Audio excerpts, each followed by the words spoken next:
په دې فلم کې موږ کورین خلک ګورو چې په بس کې ناست وي او افغانستان کې روان وي او دا خلک افغانستان ته چکر ته راغلي وي خو په لاره کې څه طالبان دي ایثار کی او دا ټول خلک افغان کې ځان سره ویسي او دې خلکو سره چې مخکې څه وشي او دا ولې افغان شوي دي نو دې لپاره ما سره ټول فلم وګورئ خو دې نه پهله که تاسو زما چینل نوي سبسکرایب کړئ نو زما چینل ضرور سبسکرایب کړئ او دغه ویډیو هم اخره کې لایک کړئ نو دا کورین خلک افغانستان ته چکر ته راغلي وي خو په لاره کې طالبان دوی ایثار کی او د بس ډرایور بار وزي او منډه کې خدا طالبان دا اولی او هلته کې مړ کی په دغه بس کې دا ټول خلک ویریږي او یو کس دې خپل پاسپورت وخی او ته و چې موږ دلته صرف چکر ته راغلي یو خو دغه طالبان دا ټول خلک ځان سره یو ځای ته ویسي کله چې امریکا په 2001 کې افغانستان ته جنگ ته راغلی وه نو په نیټو کې ساوث کورین هم حصه اخیستې وه او دوی هم د افغانستان کې د طالبانو خلاف جنگ شروع کړی و په کوم معنی چې طالبان کورین هم خپل دشمنان ګڼي او ځکه دا خلک دی افغان کړي دي بل سین کې موږ کورین ګورو چې هغې د خبرې نه خبر شي چې زموږ څه خلک افغانستان کې طالبانو اوچت کړي دي او اغوا کړي دي بیا په ټي وي کې ښایي چې څه طالبان کوریني نیولي دي او له هغې په بدله کې دوی خپل مشران د جیلونو نه ازادولو ډیمانډ کوي او چې څومره طالبان هم په دې هغه جیلونو کې بندي هغه دي زر تر زره آزاد شي او دا دمکې هم ورکړي که 40 غنټو کې دي زموږ کسان آزاد نه کړو نو 8 غنټې پس به یو کس موږ مړ کوو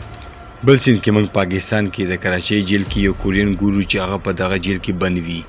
او دا سړی دا بیا په میشن باندې افغانستان ته لیږي او دغه شانتي کورین خپل ټیم سره دا سړی افغانستان ته وړي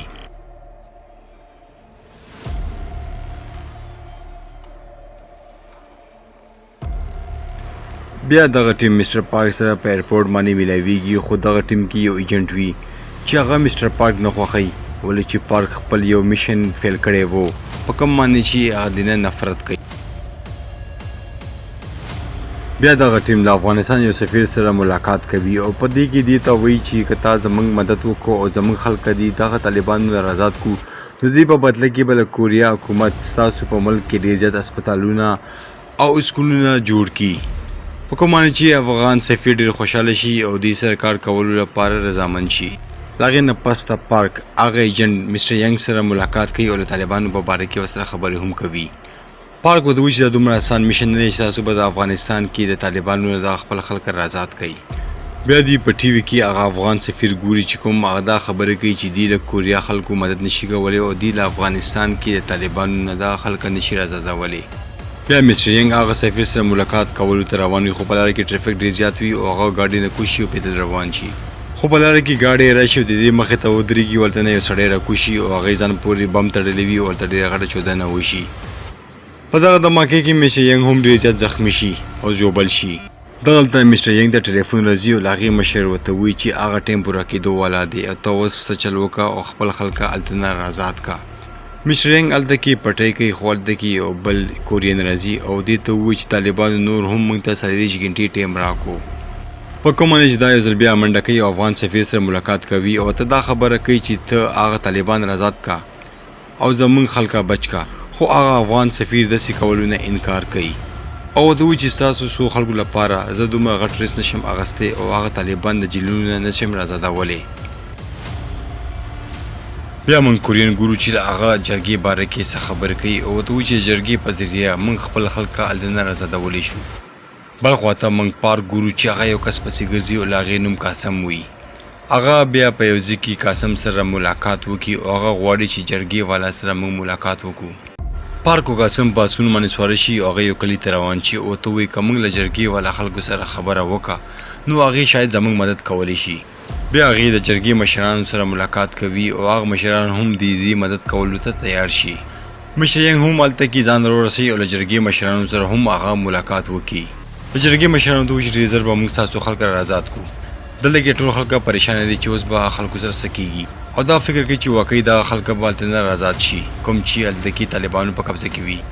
بل سین کې موږ کوریا کې په میډیا کې څه خلکو ګورو چې هغه دا خبره کوي چې دا د کورین غلطي وه چې له افغانستان کې د طالبانو په لاس ورغو او ته وایي چې دغه خلک ټوریست نه بلکې د ایجنټانو په شکل کې تللي وو ځکه دوی هلته کې ګیر شو په کوم معنی چې دغه کورین افسر ډېر زیات غوسه شي او له میډیا والا ته ټلیفون وکړي ورته وایي چې زر تر زره دا شو بنده کوي خو هلته کې یو جنۍ دې ته ټلیفون وکړي او ته ووایي چې دغه خلکه د کوریانو زبان کې خبرې کوي او افغانیان په دې باندې نه پوهېږي.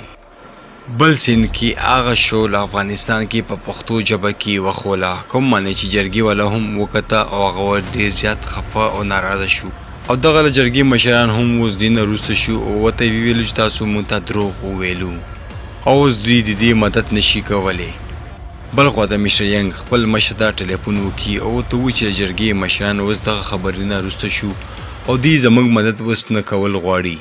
بیا دې ته اچانکه یو خبر ملاویږي چې هغه طالبانو یو کورین مړ کو، ولې چې کورین حکومت اوسه پورې د یو شرط هم ونه منلو. دلته کې دوی ته یو نقصان ملو شو. بیا دوی ته یو ویډیو پیغام راځي کوم کې چې کورین ښځه دوی ته وایي چې موږ طالبانو سره ډېر زیات خوشحاله وو او موږ ته روټۍ هم ملاویږي. خو دا د طالبانو یو دباو و او هغې په پریشر باندې دا بیان ورکړي او ورته وایي چې تاسو ته پکار دی چې د طالبانو شرط ومنئ او موږ دلته نه راخلاص کړئ. او بیا یو طالب هم په ویډیو کې دا خبره کوي چې زر تر زره زموږ ملګري راخلاص کړي کینې موږ به یو کورین دلته کې مړ کړو. بیا موږ مشر پارک او ینګ په یو ټل کې ګورو چې هغې دا خبره کوي چې موږ ته پکار دی چې موږ ډایرکټ طالبانو مشر سره خبرې وکړو او هغې سره خپله ډیل وکړو. خو دا خبره مشر ینګ ونه مني. هغه هوټل کې یو سړی راځي چې د هغې نوم عبدالله وي او دا یو بزنس مین وي او مشر ینګ ته یو آفر ورکړي که تاسو ماته $100,000 راکړئ نو زه به ټول خلکه طالبانو آزاد کړم. او دا سړی یقین پخولو لپاره یو کورین ته ټلیفون وکړي کوم چې د طالبانو په قبضه کې وي، په کوم باندې چې دې باندې ډېر زیات اعتبار وکړي او دې سره ډیل کولو لپاره تیار شي. مشر ینګ او مشر پارک غواړي چې دا خلکو سره ډیل وشي او دا خپل خلکه له طالبانو نه آزاد شي.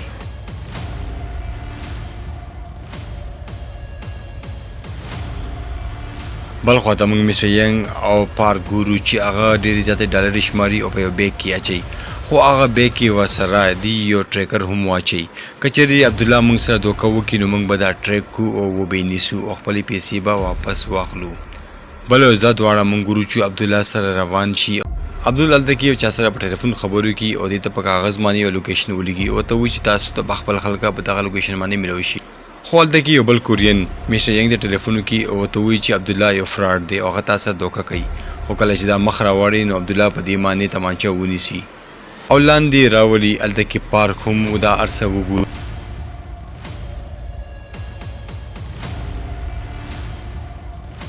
او دغه شان دی عبدل په خپل ګاډي کې کینی او دنه وتښتېږي، خو پارک هم دی پسې شوي او منډې وهي او هغه ګاډي ته ځان ورسوي او هغې کې عبدل سره په جنګ شي.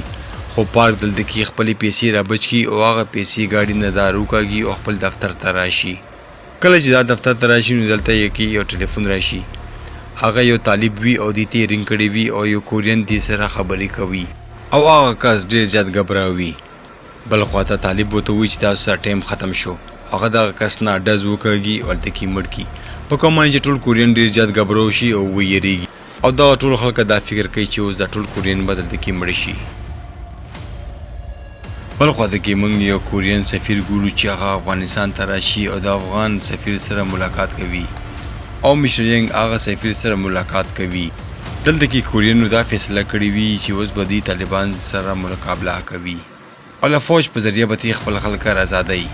خو مشر ینګ دغلته کې دې سره بحث کوي او ته وایي چې د فوجي په اپریشن باندې دغه کار کول ډېر زیات مشکله دی. دلته کې دا سفیر مشر ینګ ته دا میسج ورکوي چې زر ته زره دا میشن ختم کا او ته واپس کوریا ته لاړ شه. او مشر ینګ دغه شانتي کوي او خپل کمرې ته راځي او خپل بیگ تیاری او کوریا ته روانېږي. خو تلو نه پیله دلته کې یو ټلیفون راځي. هغه د کوریا وزیر اعظم او دې ته وایي چې تاله یو بل چانس درکوو او ته دا میشن کامیاب کا.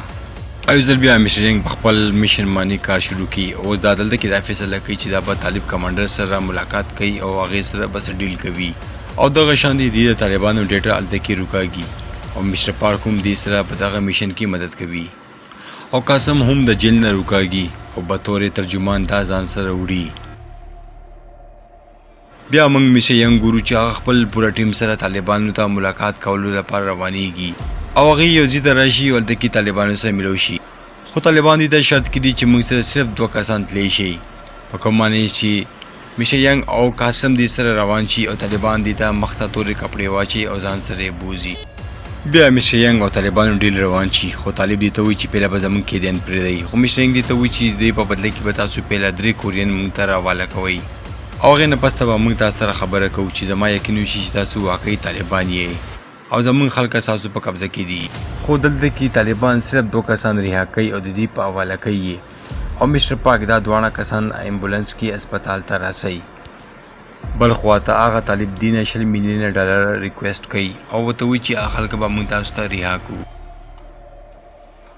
خو دلته کې اچانک کورین حمله کوي او په دغه زماني قبضه کوي او په طالبانو باندې حمله چالو کی دلته کې یو طالب مشر ینګ باندې ډز کوي خو هغه طالب را پاسي او خپل مرګره مړ کوي ولې چې طالب ته پدې کې مشر ینګ مړ شو نو کورین حکومت به موږ بالکل پرې نه دي او زموږ ټولې مورشي به تباہ او برباد کی